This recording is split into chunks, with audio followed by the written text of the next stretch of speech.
They were knocking on the door like they were trying to rescue me. 5 minutes, Isabel.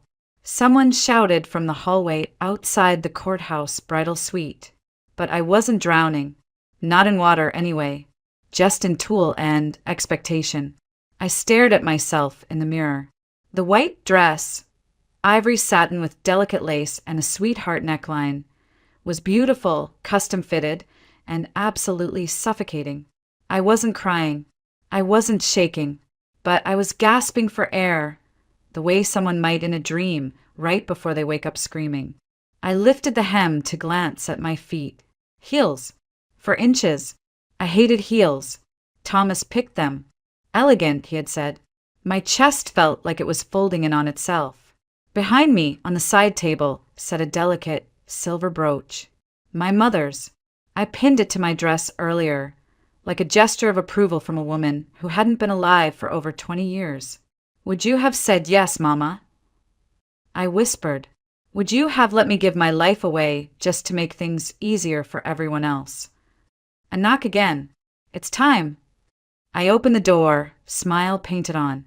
My brother adjusted his tie and said, You look perfect. Perfect. For whom?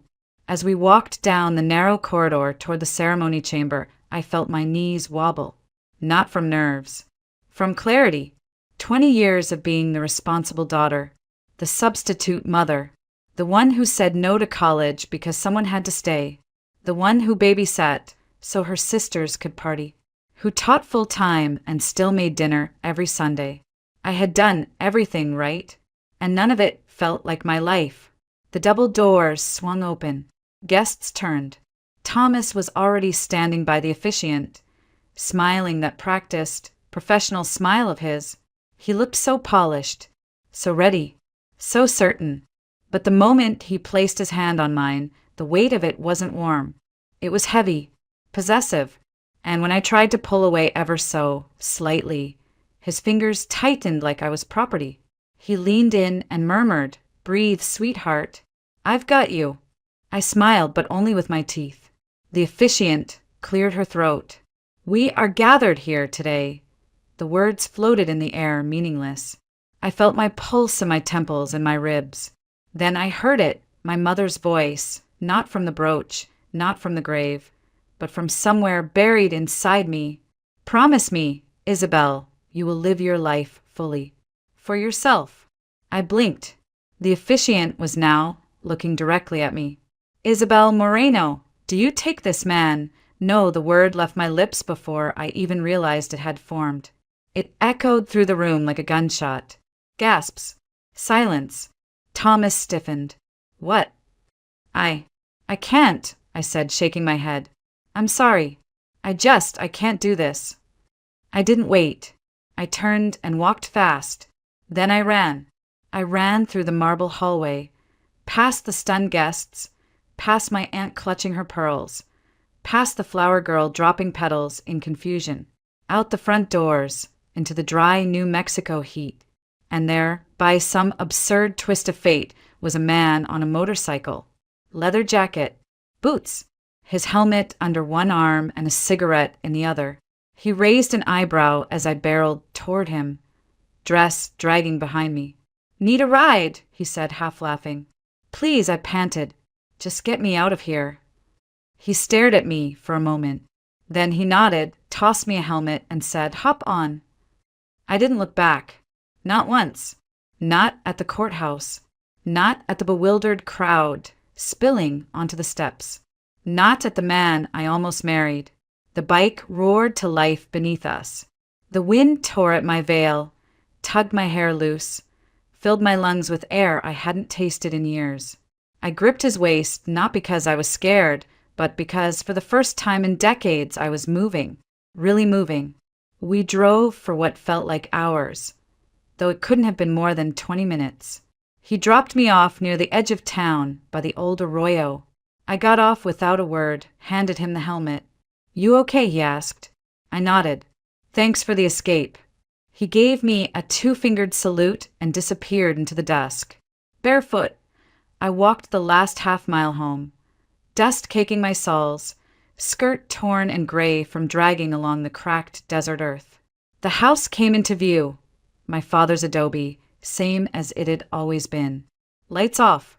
He must have been at the courthouse, trying to salvage the scandal. I climbed onto the porch and sat down, wedding dress and all. Tigray, my old orange tabby, appeared from under the steps and leapt onto my lap like nothing was out of the ordinary.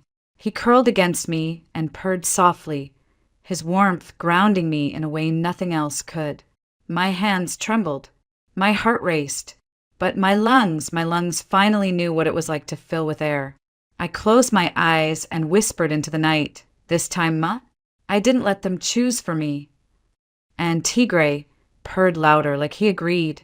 I woke to the creaking of floorboards above me and a ray of sunlight stretching across my face like a silent question. For a moment, I didn't remember. Not the courthouse, not the gasp from the crowd, not even the sound of my own voice breaking through 2 decades of silence. But then I saw the mess on the floor, my crumpled wedding dress like a discarded skin, and it all came back. Tigray was still curled by my feet, one paw resting on my ankle like a guardian. His fur twitched with every snore. I sat up slowly, the worn couch groaning under me. My body ached in places I didn't expect, neck, rib, soul. What did I do? I whispered. My phone buzzed before I could finish the thought. I didn't want to look, but I did. "Martin, answer the damn phone." "Lily, are you okay?" That was insane. "Call me." "Dad, 2 missed calls." And then my brother. As soon as I picked up, his voice exploded through the line. "Are you out of your mind?" "Hi to you too, Mateo," I muttered, wiping a dry patch of sleep from the corner of my eye. "Dad nearly had a heart attack. Thomas is humiliated. Do you even realize what you've done?" My fingers clenched around the phone. "Do you?" Silence. I could hear his breathing. I said no, Mateo. That's all. I said no to a man I didn't love at my own wedding. "You could have talked to someone first. You could have thought this through." I did think, for the last 20 years. Through college, I didn't attend. Through every night, I watched your kids so you and Carla could go out. Through every single moment, I put everyone else before myself. "You're being selfish," he snapped. I closed my eyes. Good. Maybe I need to be. I hung up before I could change my mind. My hands were shaking. I dropped the phone onto the couch and let my head fall back. The ceiling fan spun slowly, creaking in rhythm with the storm inside me. Later that afternoon, Lily came by. My best friend since 3rd grade. She didn't knock, just walked in with 2 gas station coffees and a bag of sour cream chips. "I knew you weren't going to go through with it," she said, handing me the coffee like it was medicine. "You what?" She gave me a sideways glance and sat down, her ripped jeans sliding easily over the sunken cushions. "You were sleepwalking," I essay. "The whole engagement.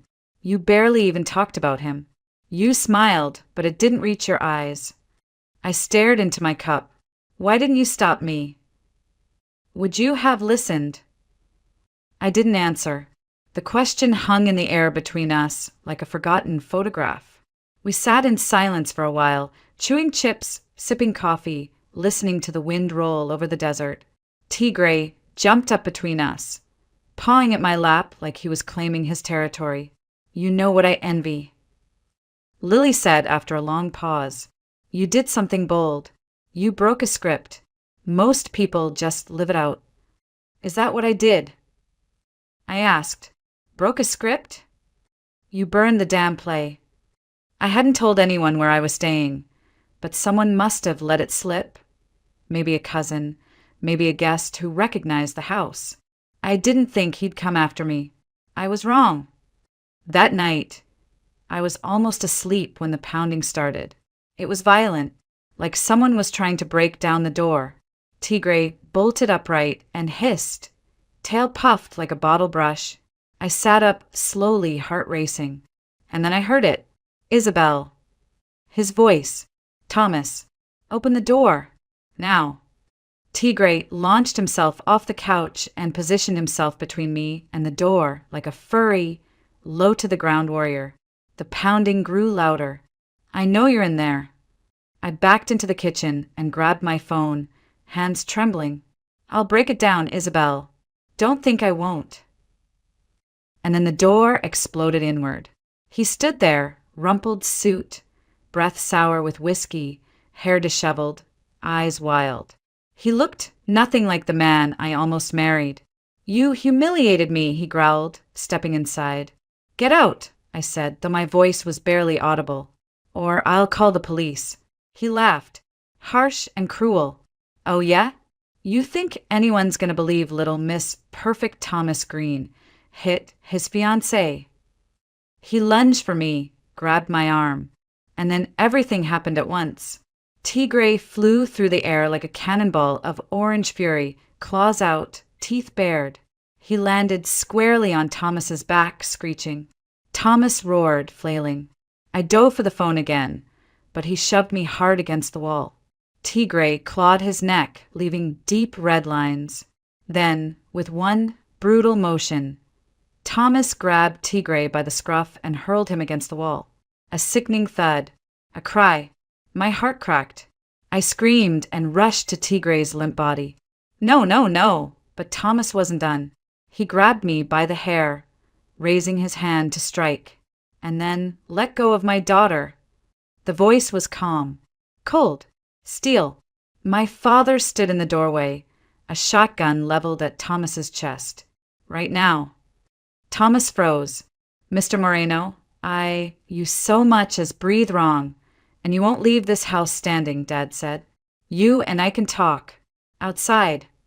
Thomas hesitated, then backed off, spitting curses as he walked out. I collapsed beside Tigray, sobbing, fingers trembling as I cradled his tiny body. My father knelt beside me, glanced at the rising and falling of Tigray's chest, and said, "He's alive, but we need to go. Now." I nodded through tears. "Dad, I don't want to stay here anymore." He didn't answer, just placed a hand on my shoulder and said, "Then let's get him help. And after that, we'll figure it out." 2 days after we brought Tigray home from the vet, he finally lifted his head, just a little, but it was enough. I'd been sleeping on the floor next to his bed, one hand always resting gently on his back, counting the rise and fall of his breath like it was the only thing tethering me to earth. The vet had said it was a miracle. Bruised ribs, mild concussion, no internal bleeding. I didn't care if he walked crooked for the rest of his life. I just needed him here. But when he blinked up at me that morning, his eyes slow but focused, something shifted. Like the fog of fear started to lift. And what rose instead was something I hadn't felt in a long time. Restlessness. That evening, while the sun dragged itself behind the mountains and the desert wind carried the dry scent of sage, I sat at the old kitchen table and opened my laptop. Not with any plan, just habit, distraction. I scrolled through emails, ads, spam, an unread message from a teacher's forum I hadn't checked in months. The subject line was simple: "New position available rural school, Northern NM." I clicked. It was a small charter school near Taos, on the edge of tribal land. A full-time opening for a primary grade teacher. Emphasis on holistic learning, land-based education, and cultural integration. Housing included. Must be open to non-traditional pedagogy and local spiritual practices. I read the post 3 times, then a 4th.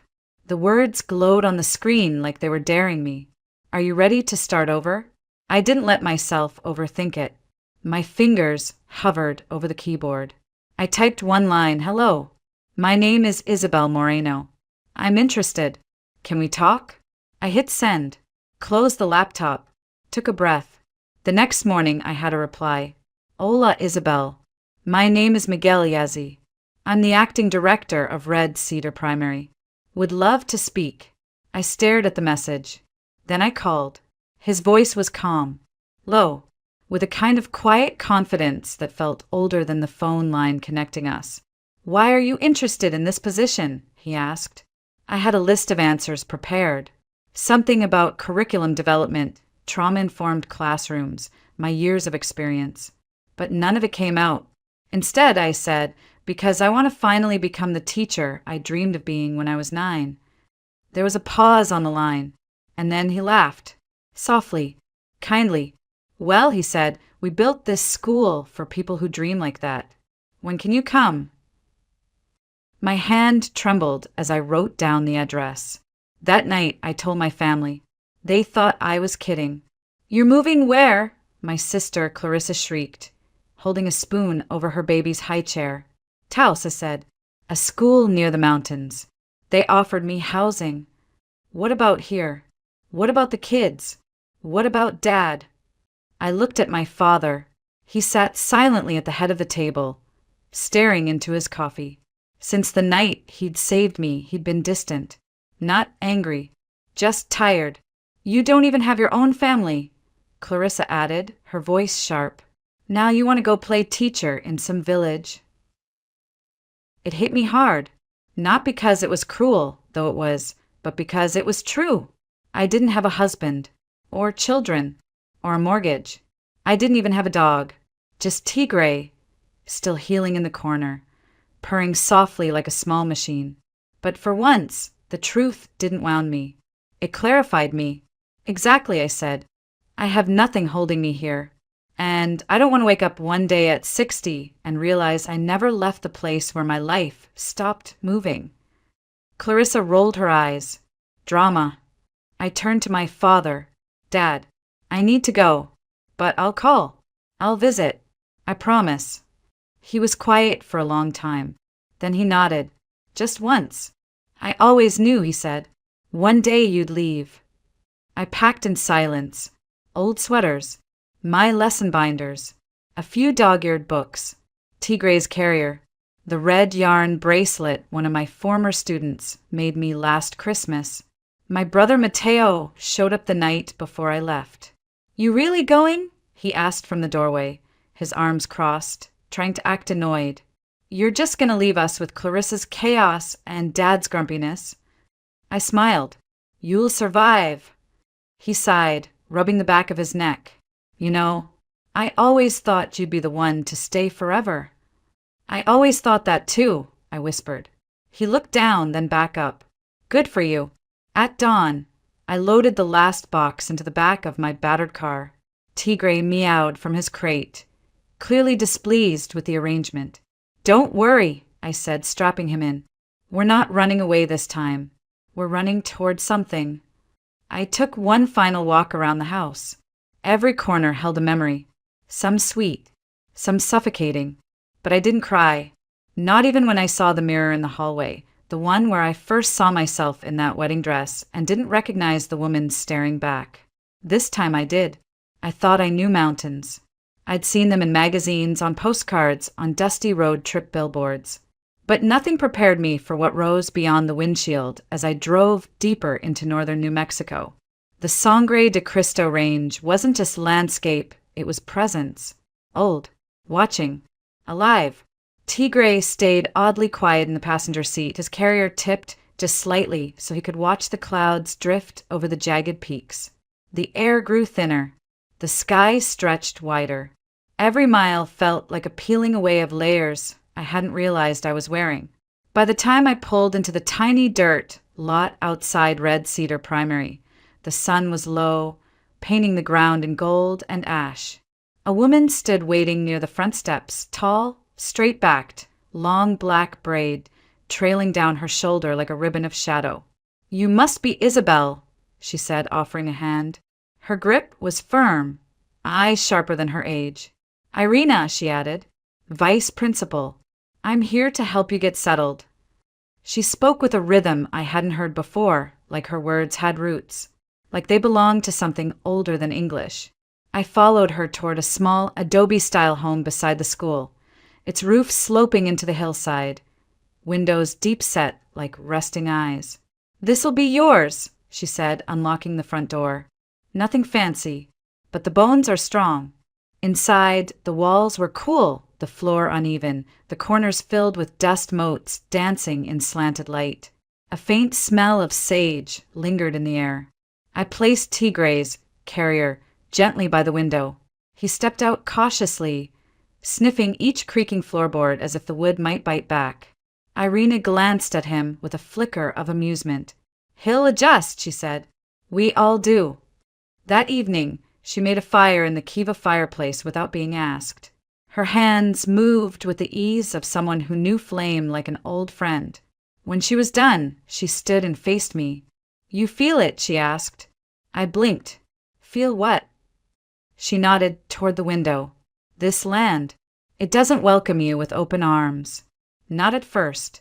It watches, waits, decides if you're worth its stories." I didn't know what to say, so I just nodded.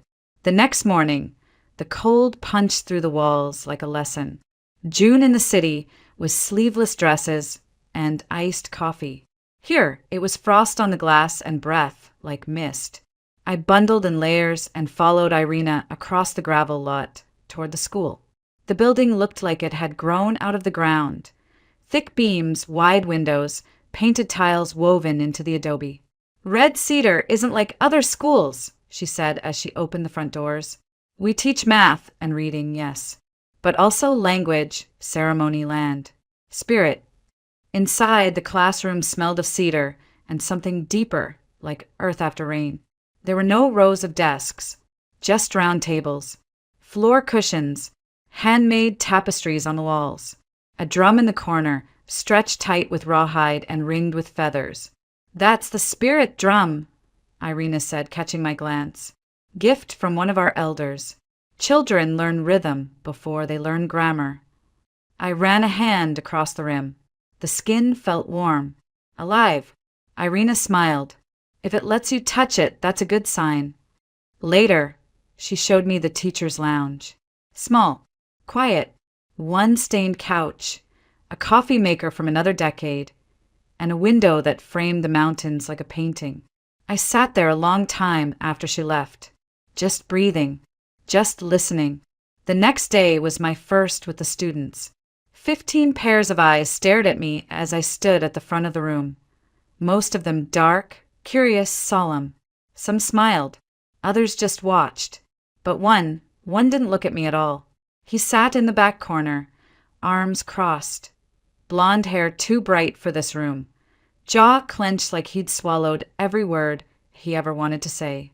"That's Jaden," Irina whispered behind me. "He's quiet. Dad's raising him. Mom left 2 years ago. He doesn't speak much.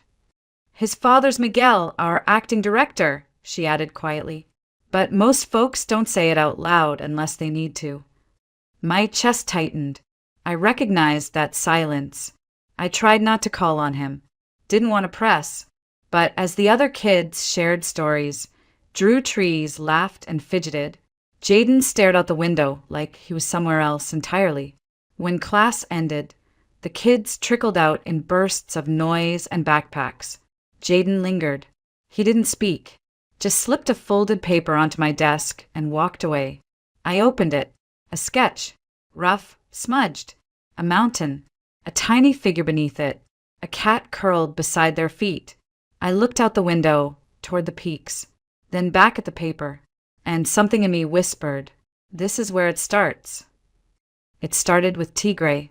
One night, not long after my first week of classes, I woke to the sound of him growling, a low, guttural sound I'd never heard from him before. He stood on the edge of the bed, for bristling, eyes wide and wild. "Tigray." I murmured, reaching out. That's when the floor shifted. Not a noise, not a tremble, shift. Like the house had inhaled suddenly. Like the earth had rolled in its sleep and forgotten we were still on top of it. A low groan followed. The window rattled. Books slipped off the shelf and thumped to the floor. I grabbed Tigray, threw on a coat over my pajamas and bolted outside. Neighbors were already gathering, some in robes, others in boots and blankets, clutching flashlights and prayer beads. An old man across the road nodded at me. "Just the land greeting you," he said, calm as still water. "You're part of it now." I didn't sleep that night, not from fear, but from awe. This place didn't whisper its power. It roared it into your bones. The next day, Irina knocked on my door with a bundle of sage and a thermos of something warm and sharp-smelling. "Boil it," she said. "Drink it slow. Helps your body catch up to the altitude." She handed me the sage. "And this for the rest." "For the rest of what?" She smiled. "The ghosts, the heaviness, the things you brought with you." Inside, Tigray watched us from the window, his tail twitching. I burned the sage that night, not because I believed it would do anything, but because part of me hoped it might. A few days later, Nadia showed up. She knocked like she didn't want to be there, then shoved her way inside with a pot of something thick and fragrant. "Stew," she muttered. "You look like a scarecrow. You've been eating it all." I blinked. "Not really." She set the pot on the stove, took one look around the room, and sighed like it pained her. "That fire's not built right. You're wasting wood." She knelt, rebuilt the kindling with the precision of an old soldier. "There, now it'll breathe." I watched her in silence, unsure what to make of this sudden intrusion. She'd barely looked at me during staff meetings. Once, she muttered something about outsiders and whiteboard teachers under her breath. But now she was stirring stew like she'd raised me. After we ate, she sat back, arms crossed. "I've seen a lot of new teachers come and go," she said. "They come in all full of ideas. Holistic this, trauma-informed that. But when the winter hits, or a kid cries, they're gone before spring." "I'm not going anywhere," I said softly. She studied me, eyes narrowed. "We'll see." But she came back the next night, with bread. At school, things shifted. The kids began opening up. Questions spilled out of them. About grammar, yes, but also about why the moon changes shape, why dreams feel real, why hearts hurt when someone leaves. And Jaden started to smile. Just once at first. A crooked half lift of the lips when I tripped over a Navajo word and made fun of myself. Then, in art class, he brought me a leaf he'd painted with tiny blue symbols. "Protection," he whispered. "For your cat." I pinned it above my desk. But it didn't last. One afternoon, while reviewing spelling journals, the classroom door slammed open. A woman entered, tall, striking, lips painted a shade of red that looked expensive and deliberate. Her heels clicked across the floor like gunshots. "I'm looking for Jaden Yazzie." She didn't introduce herself. She didn't need to. The resemblance was unmistakable. "Hello, Veronica," I said, standing slowly. She blinked, surprised, then composed herself. "I'm his mother." Jaden had frozen in his seat, his hands clenched into fists on the desk. "Jaden, sweetie," she cooed, walking toward him. "Mommy's here to take you for the week. Just us. A special treat." He didn't move, didn't speak. I could see the terror beneath his silence. "Is that okay, Jaden?" I asked gently. He nodded, but his body said something else. Veronica turned to me. "So you're the famous Miss Moreno." She looked me up and down, took in the room. The drum, the leaf. The leaf I hadn't realized she was staring at. "I heard you've been involved with my ex-husband and my son." Her tone was ice with a sugar rim. "I care about him," I said carefully. "Both of them." "I'm sure you do," she replied, grabbing Jaden's hand. "But let's remember whose son he actually is." She left in a flurry of perfume and judgment. That night, I sat on the porch, Tigray in my lap, the leaf from Jaden fluttering slightly in the wind. I couldn't stop thinking about his face when she took him. Not angry, not scared, just gone, like he'd folded himself up and disappeared into the tiniest corner of himself to survive. I whispered into the dusk, "Come back to me, Jaden. When you're ready, I'll be here." And Tigray purred like a promise. He came back 3 days later. I was shelving books in the reading corner when I looked up and saw him standing silently in the doorway, backpack slung low, hair messy, cheeks wind-chapped. Jaden didn't say anything, just walked to his seat, pulled out a pencil, and started writing. I didn't ask questions. I didn't need to. When the class ended and the others spilled outside for recess. He stayed behind, waited until the room was empty. Then he walked over and placed something small and smooth in my palm. A stone, dark gray with a single white vein curling through it, like lightning. My dad says this kind helps with sadness, he said. I think maybe you need it. I stared at the stone, then at him. My throat tightened. I tried to speak, but no words came. So I just nodded, closed my fingers around the gift, and whispered, "Thank you."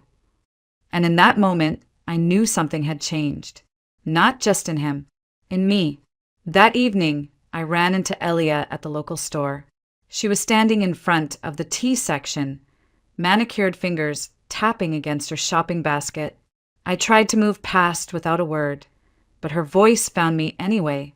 "You really made yourself comfortable here, didn't you?" I paused, not because I didn't expect it, but because of the venom in her tone. "Elia," I said carefully, "I don't want to fight with you." She stepped closer, eyes blazing. "You don't belong here, Isabel. You waltzed in, took my job, took my place, and now what? You think you're part of this community because you teach their children and burn sage." I felt the heat rising in my chest, but I didn't raise my voice. "I didn't take anything from you," I said, "and I didn't come here to replace anyone." Her jaw clenched. "You think he loves you, don't you?" I blinked. "Who?" "Don't play stupid." For a moment, we just stared at each other, and then something in her expression cracked. The anger softened just enough to let the pain show through. "I was there when Veronica left," she said. "I helped Miguel pick himself up. I sat with Jaden when he cried himself to sleep. I was there." "I believe you," I said gently. "I know you care." She looked away. "Then why you?" I wanted to say I didn't know, but that wasn't true. "Because I didn't try to be what he needed," I said. "I just was." She didn't respond, just turned and walked away, her shoulders stiff, basket swinging by her side like a weight she couldn't put down. At school, whispers started. Parents stopped making eye contact. Children began bringing talismans, woven thread bracelets, salt pouches tied with ribbon. One little girl handed me a carved stone and said, "My grandma says this will protect you from the spirits you brought." I thanked her and added it to the growing pile in my drawer. I knew where it came from. Veronica was back in town, and she wasn't subtle. She accused me publicly of manipulating Miguel, of bewitching Jaden, of corrupting the classroom with spiritual nonsense. She even called for my removal during a school board meeting. I was ready to pack my bags. Again. But Nadia stood up. She rose slowly during the meeting, cleared her throat, and said, "I've been teaching here for 40 years. I've seen many come and go. But Isabel Moreno? She stayed. She stayed when others would have run. And these children, they listen to her. They trust her. Because she listens back." The room fell silent, and I didn't cry. Not until I got home and found Tigre curled around my shoes, his orange fur warm against my skin. That night, Jaden ran away. He showed up on my porch at dusk, cheeks flushed, arms wrapped around his knees. "Mom's busy," he said, voice flat. "She's been on the phone with her new boyfriend for hours." I sat beside him, pulled a blanket over our shoulders. "Does your dad know where you are?" "He's at the office, talking to Irina. I heard them say your name." I looked at him. "What did you hear?" He hesitated. "That Mom wants to take me to Phoenix. That she found a lawyer. That she's going to win." The wind picked up. A lone coyote howled somewhere in the hills. I tried to steady my breath. "She's going to do what she always does," he whispered. "Take me somewhere, then disappear." I reached for his hand. He didn't pull away. "I'm not going anywhere, Jaden." He looked up at me, eyes shining. "Dad told me he loves you." I froze. Then I nodded. "I love him too." He held my gaze. "Then I'm okay if you become my new mom." I smiled through the tears. "Only if you're ready. No rush. No pressure. I'm ready. And in that moment, under the desert sky, a child who had never chosen me did. Winter came like a hush, not a blizzard, not a storm, just a quiet settling of white across the land, like the sky itself had exhaled. The mountains turned soft at the edges. Footsteps crunched like secrets. The air grew thin and holy. Miguel started coming by in the evenings, always in silence, always with something in his hands, firewood, dried herbs, a book he thought I might like. He never asked to stay. He just did. Tigre loved him, which meant everything. One night, I found Miguel sitting at my kitchen table with a carving knife and a block of cedar. I watched as he whittled slowly, fingers sure and steady, shaving pieces into curls. "What are you making?" I asked. He didn't look up. "A box. For the children's offerings. So the spirits don't feel forgotten." When it was finished, he handed it to me. Simple, sturdy, smelled like home. I placed all the charms and protection, tokens the kids had given me inside, one by one, as if honoring something sacred. Jaden visited after school most days, usually with Tigre trailing behind him like a tiny guardian. He brought sketches, questions, sometimes just silence, and I gave him what I could. Time, space, a steady presence. Veronica didn't win. Despite her threats, her lawyers, her declarations of motherhood and intent, the court ruled in Miguel's favor. Stability mattered. So did truth. And love, real love, however messy, found a way to speak loudest.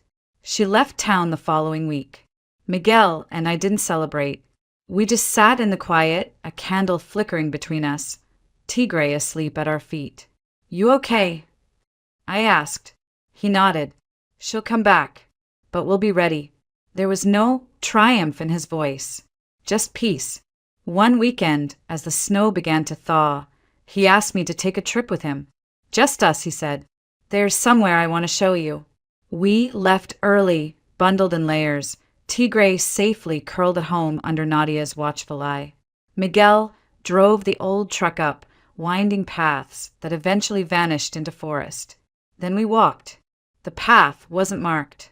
He led me past birch trees and frozen creeks, through silence so complete it made the world feel holy.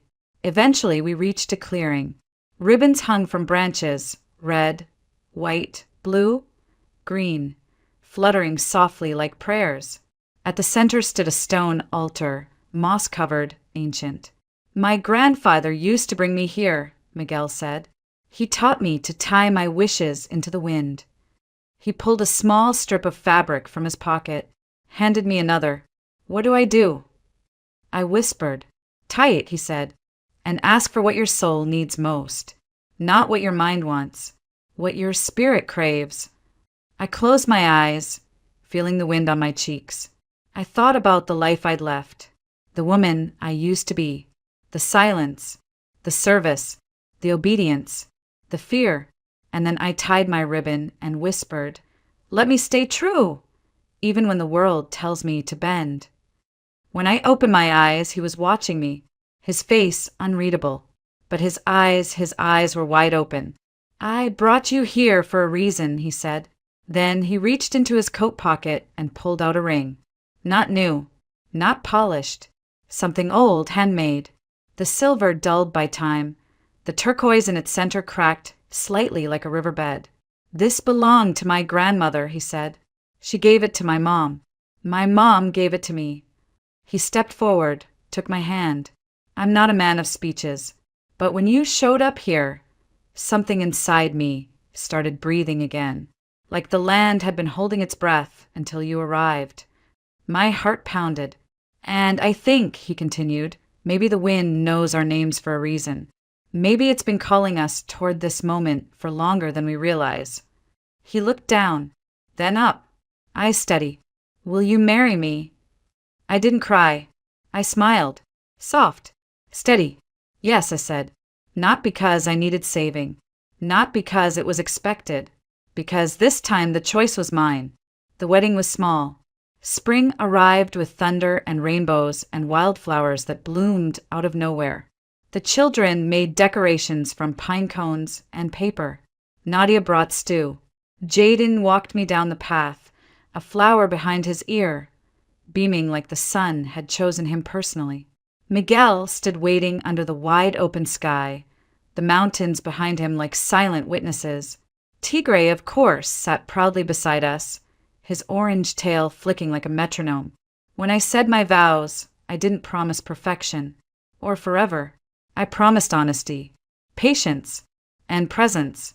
That night, under a blanket of stars, as the fire crackled and laughter drifted through the trees, I sat beside the man I loved and the boy who had chosen me. And I realized this wasn't my second life. This was the first time I'd truly lived mine. Looking back, I think the most important lesson I learned is this. Sometimes life doesn't need a grand plan.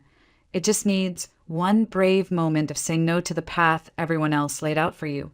I spent years trying to be what others expected, dutiful, quiet, agreeable, and it nearly hollowed me out.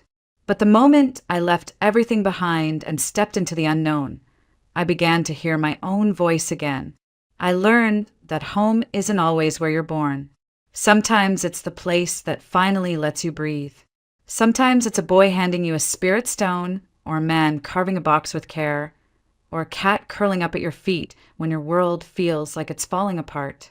I learned that love doesn't save you, it sees you. And when it's real, it doesn't ask you to become someone else. It holds space for exactly who you are. And most of all, I learned that healing doesn't come all at once. It comes in seasons, in wind, in firelight, in ribbons tied to trees, and whispered wishes no one else hears. So if you're standing at the edge of something terrifying, if the path ahead looks too wild, too strange, maybe that's exactly where your real life begins. You don't have to be fearless. You just have to move forward anyway. That's what I did, and it led me home.